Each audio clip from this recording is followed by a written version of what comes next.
Russian President Putin claims supports for Kamala Harris in U.S. election. Super typhoon Yagi moves at a speed of 15 to 20 kilometers per hour. Nghe An, industrial production growth creates momentum for export breakthroughs. Welcome to today's news. My name is Nguyễn Thị and I will be your guide through today's latest update. Russian President Vladimir Putin announced his support for Ms. Kamala Harris, the Democratic candidate, to win upcoming U.S. election, and affirmed that he respects the decision of the American people. President Putin's speech was made at the Eastern Economic Forum held in the Russian city of Vladivostok. Putin said he respected the choice of incumbent President Joe Biden when he decided to stop running and pass the torch to his deputy Harris. The Russian leader also revealed that Ms. Harris's laughter and positive attitude were the reasons why he preferred her over his opponent Donald Trump, who is said to have imposed more restrictions on Moscow than any other president in U.S. history. In a surprise move, potentially avoiding an embarrassing trial weeks before the U.S. presidential election, Joe Biden's son Hunter has pleaded guilty to tax charge. After failing to reach an agreement with the prosecutor at the Los Angeles federal court, Mr. Hunter Biden faces up to 17 years in prison and a possible fine of up to $1 million. The final verdict is expected to be issued on December 16th. In addition to the accusation of tax evasion for many years, Hunter Biden is also accused of buying and owning guns, as well as using drugs. He previously denied all charges. The lawsuit against Mr. Hunter Biden was brought by U.S. Justice Department Special Prosecutor David Weiss. Mr. Weiss charged the defendant Hunter Biden with 3 serious crimes and 6 misdemeanors related to taxes in the state of California, accusing him of failing to pay $1.4 million in taxes during the period 2016 to 2019. Currently, storm number 3 is still maintaining the intensity of a superstorm level 16, gusting over level 17. Moving in a west-northwest direction at a speed of about 15 to 20 km per hour. It is forecasted that by tonight, the storm will enter the northern Gulf of Tonkin at an intensity of level 14, gusting to level 17. Then, around the afternoon of September 8th, the storm will make landfall, weaken, and gradually dissipate. Due to the influence of storm number 3, in the northwest sea area of the Northeast Sea, there will be strong winds of level 11 to 14, near the eye of the storm, level 15 to 16, gusting over level 17. The eastern sea area of the Gulf of Tonkin, including Bark-Longvi Island District, will have strong winds of level 6 to 7.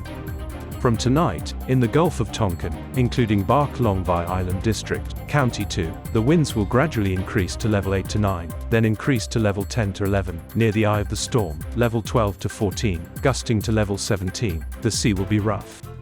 On land, from tonight and early tomorrow morning, in the coastal areas from Quang Ninh to Than Hoa, there will be strong winds of level 6 to 7, then increase to level 8 to 9, near the eye of the storm, level 10 to 12, gusting to level 14. Inland areas in the northeast have strong winds of level 6 to 8, gusting to level 9 to 11, with the strongest winds from morning to evening tomorrow.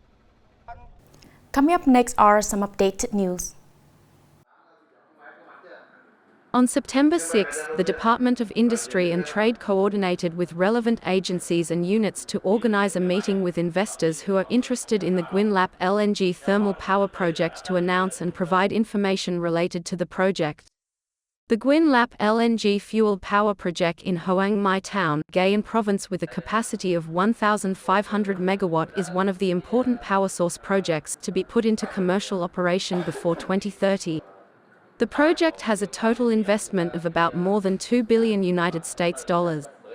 The scale of investment in construction of the project includes the following items: LNG power plant, gas storage, receiving port, breakwater and auxiliary works. The total area of the project is about 210 to 360 hectares. The project's goal is to produce and generate electricity to the national power system with a capacity of 1,500 megawatts, and the fuel demand is to import LNG gas of about 1.15 million tons per year.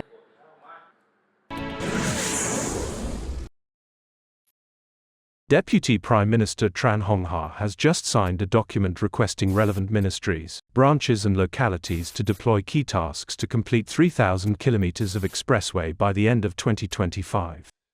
The document clearly states that ministries, branches, localities, based on their functions, tasks, powers and authorities, must truly take part with utmost responsibility, must consider this a key political task to resolutely, effectively carry out the assigned tasks.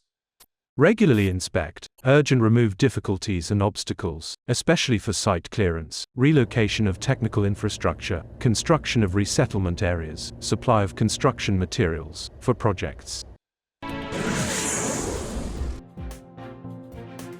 The Ministry of Education and Training on September 6 announced that Vietnam is in the top 4 best teams of the 2024 International Olympiad in Informatics, bringing home 2 golds, 1 silver and 1 bronze.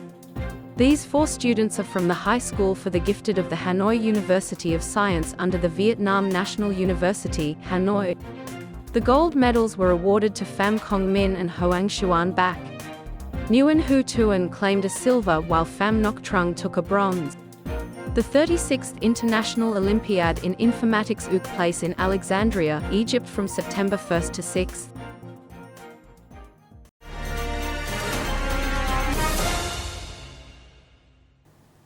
In the first 8th month of 2024, and especially in the month of the second quarter this year, the value of industrial production has grown impressively thanks to the consumption market and improved order. This is also the time when factories come into operation after the trial period. The recovery signal from production is creating momentum for the province export in the last month of the year. After more than 1 year of investment in V-Seep Industrial Park, since October last year, Everwin Precision Technology Company, Limited, specializing in the production of electronic components, communications equipment and consumer electronics products, has begun trial operation of production lines and equipment. It is expected that by October this year, some production lines will go into main production and gradually increase output. After official operation, there will be 270 million products per year exported to the US, India, etc. Nghe An province also greatly supported the group's investment process, from land and infrastructure, so the production and equipment operation process went smoothly, as expected. The company is focusing on recruiting human resources for production and export in the coming time. The province's industrial production index in the first 8 months of 2024 grew by over 2 digits, with over 10% over the same period last year. Industry recovered thanks to the great contribution of the processing and manufacturing industry and the electricity production and distribution industry. Currently, many factories after the trial run have officially operated with products. Many new projects coming into operation will contribute greatly to the industrial production value in the coming time. There are a lot of orders in the first quarter of 2025, so the income of employees will be stable. This is an opportunity for the company to attract workers during this time. Strong and stable growth in industrial production is creating momentum for export breakthroughs. Some sectors that were frozen and had large inventories now have open markets such as processed stone powder, tea, textiles, rattan and bamboo weaving, etc. The total export turnover of goods in 8 months has increased by over 26% compared to the same period last year. This is also the driving force for businesses to accelerate production to reach the finish line on time. Stabilize raw material sources for production.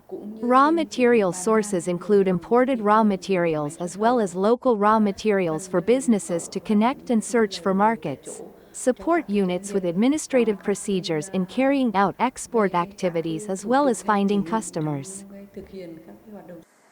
Import and export activities are currently facing many favorable opportunities, such as signs of improvement in orders. Many new markets have been established from signed free trade agreements. However, new requirements as well as measures to defend export markets require businesses to research to find solutions to approach and increase product competitiveness. That is the end of today's news. Thank you for watching and see you next time.